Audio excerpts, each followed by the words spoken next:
श्री परमात्मने नमः। श्रीमद्भगवद्गीता अथ तृतीयोऽध्यायः। अर्जुन उवाच जायसी चेत् कर्मणस्ते मता बुद्धिर्जनार्दन तत्किं कर्मणि घोरे मां नियोजयसि केशव। व्यामिश्रेणेव वाक्येन बुद्धिं मोहयसीव मे तदेकं वद निश्चित्य येन श्रेयोऽहमाप्नुयाम्। श्रीभगवानुवाच लोकेऽस्मिन् द्विविधा निष्ठा पुरा प्रोक्ता मया नघ। ज्ञानयोगेन सांख्यानां कर्मयोगेन योगिनां। न कर्मणामनारम्भान् नैष्कर्म्यं पुरुषोऽश्नुते न च सन्न्यसनादेव सिद्धिं समधिगच्छति। न हि कश्चित् क्षणमपि जातु तिष्ठत्य कर्मकृत् कार्यते ह्यवशः कर्म सर्वः प्रकृतिजैर्गुणैः। कर्मेन्द्रियाणि संयम्य य आस्ते मनसा स्मरन् इन्द्रियार्थान् विमूढात्मा मिथ्याचारः स उच्यते। यस्त्विन्द्रियाणि मनसा नियम्यारभतेऽर्जुन कर्मेन्द्रियैः कर्मयोगम् असक्तः स विशिष्यते।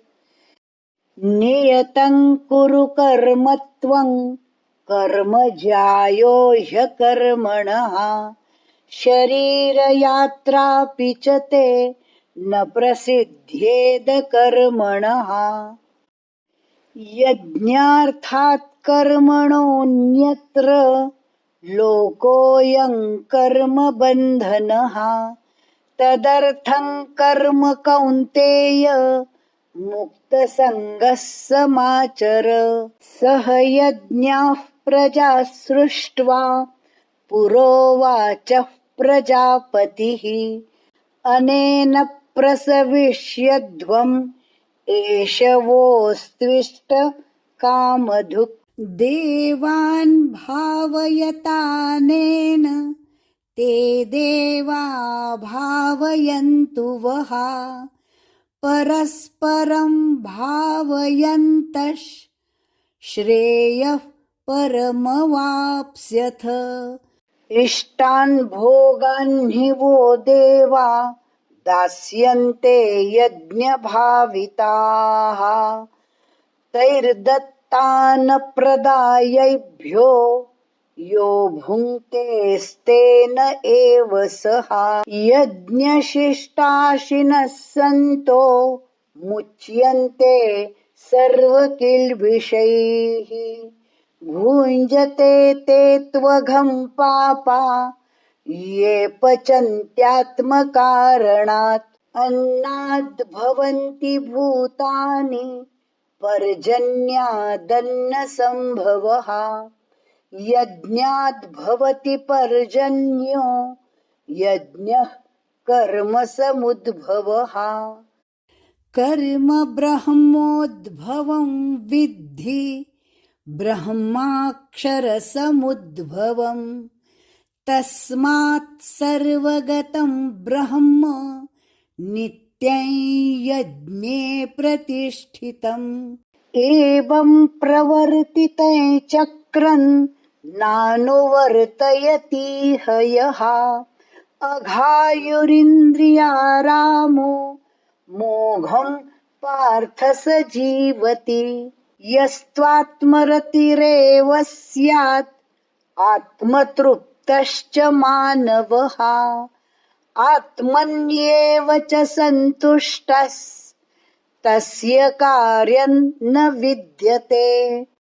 नैव तस्य कृतेनार्थो नाकृते नेह कश्चन न चास्य सर्वभूतेषु कश्चिदर्थव्यपाश्रयः तस्मादसक्तः सततं कार्यं कर्म समाचर असक्तो ह्याचरन् कर्म परमाप्नोति पुरुषः कर्मणैव हि संसिद्धिम् आस्थिता जनकादयः लोकसङ्ग्रहमेवापि सम्पश्यन् कर्तुमर्हसि यद्यदाचरति श्रेष्ठस्तत्तदेवेतरो जनः स यत्प्रमाणं कुरुते लोकस्तदनुवर्तते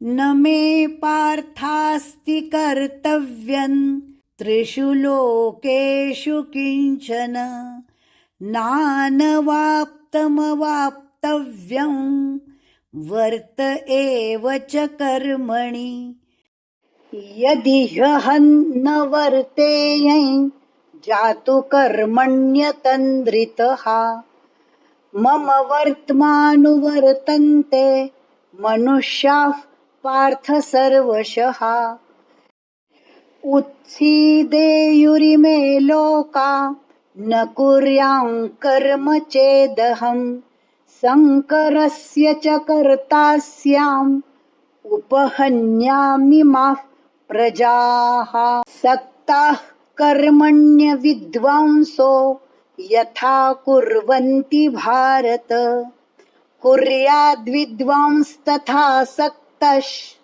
चिकीर्षुर्लोकसङ्ग्रहम् न बुद्धिभेदं जनयेत् अज्ञानां कर्मसङ्गिनां जोषयेत् सर्वकर्माणि विद्वान् युक्तः समाचरन् प्रकृतेः क्रियमाणानि गुणैः कर्माणि सर्वशः अहंकार विमूढात्मा कर्ताहमिति मन्यते तत्त्ववित्तु महाबाहो गुणकर्म विभागयोः गुणागुणेषु वर्तन्त इति मत्वा न सज्जते प्रकृतेर्गुणसम्मूढाः सज्जन्ते गुणकर्मसु तान् कृत्स्नविदो मन्दान्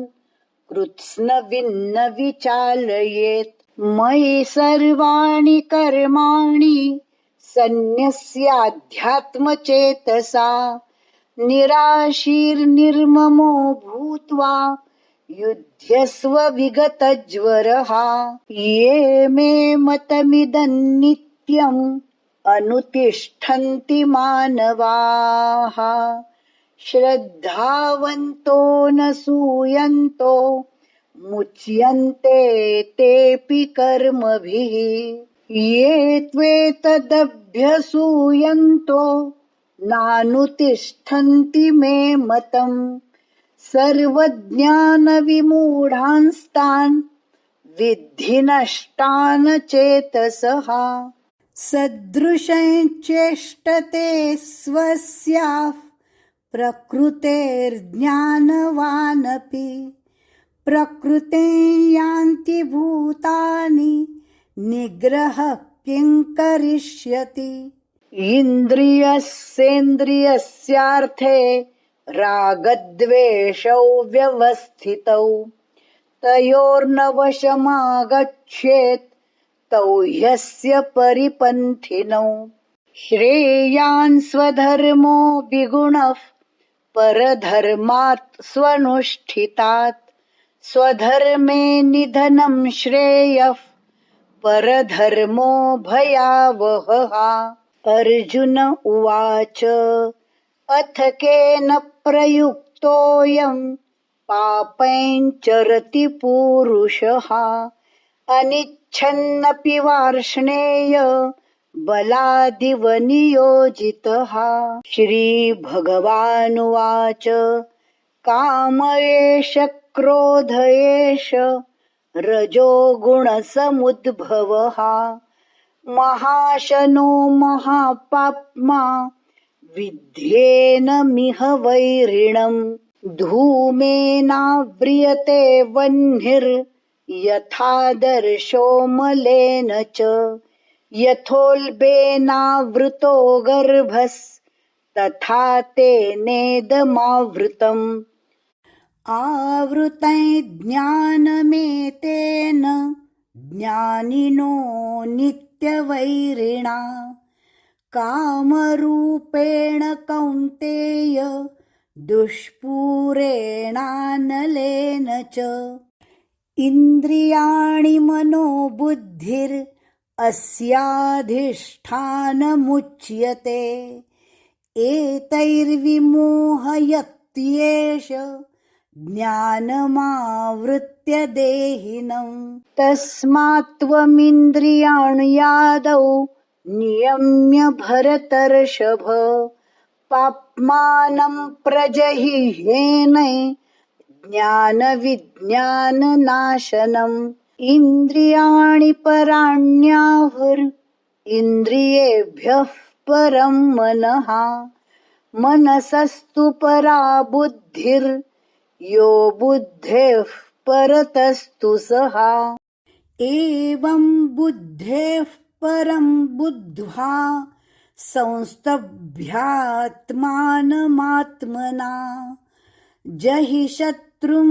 महाबाहो कामरूपं दुरासदम् पुष्पिका ॐ तत्सदिति श्रीमद्भगवद्गीतासु उपनिषत्सु ब्रह्मविद्यायां योगशास्त्रे श्रीकृष्णार्जुनसंवादे कर्मयोगो नाम तृतीयोऽध्यायः।